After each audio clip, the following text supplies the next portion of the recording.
Bonjour, nous sommes le samedi 2 mai 2026 et le sujet est l'inflation qui repart de plus belle depuis ces 2 derniers mois, surtout avec le conflit entre l'axe israélo-américain et l'Iran qui a commencé le samedi 28 février, il y a déjà plus de 2 mois. À l'époque, le baril était aux alentours de 65-70 $. Actuellement, il est aux alentours de 120 $. Il y a 2 jours, il y a eu un pic à 126, un plus haut depuis 2022. Avec l'inflation, les Français vont moins partir en vacances cet été et moins dépenser.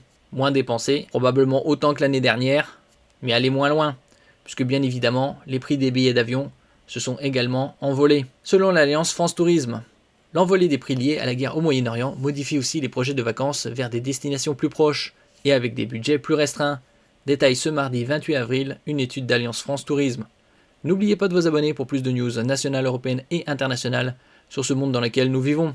Depuis le début de la guerre au Moyen-Orient, donc depuis le samedi 28 février, il y a déjà plus de 2 mois, le prix de l'essence s'envole et l'inflation s'accélère. On a vu précédemment les estimations de croissance pour le premier trimestre et la croissance effective. La croissance était de 0% au premier trimestre 2026. Alors les Français sont contraints de tailler dans les loisirs, y compris leur budget vacances.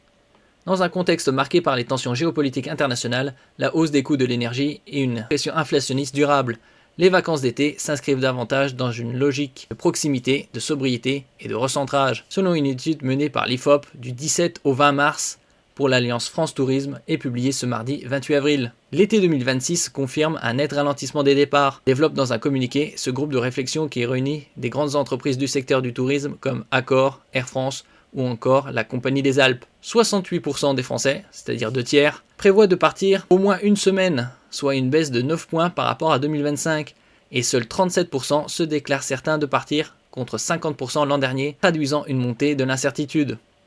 En cause notamment la contrainte budgétaire qui se renforce nettement en 2026.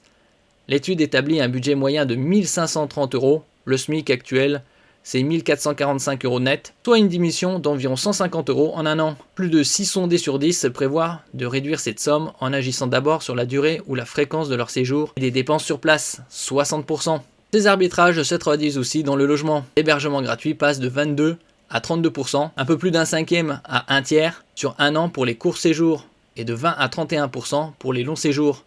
Les commanditaires de l'étude notent un retour marqué vers des formes d'hébergement plus accessibles comme le camping, en forte progression de 17 à 27%. Près des 3 quarts resteront en France.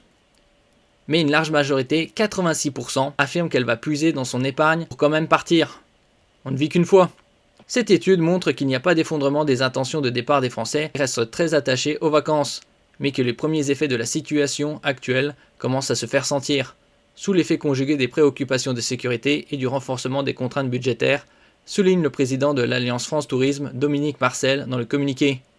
Dans ce contexte, les Français interrogés privilégient des destinations accessibles et perçues comme sûres. 71% choisissent la France, plus 3 points par rapport à 2025, contre 23% l'Europe et seulement 9% des destinations lointaines.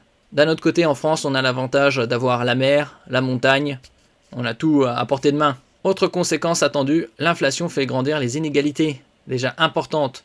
84% des catégories aisées envisagent de partir, contre seulement 58% des catégories modestes. Merci pour votre écoute et à la prochaine.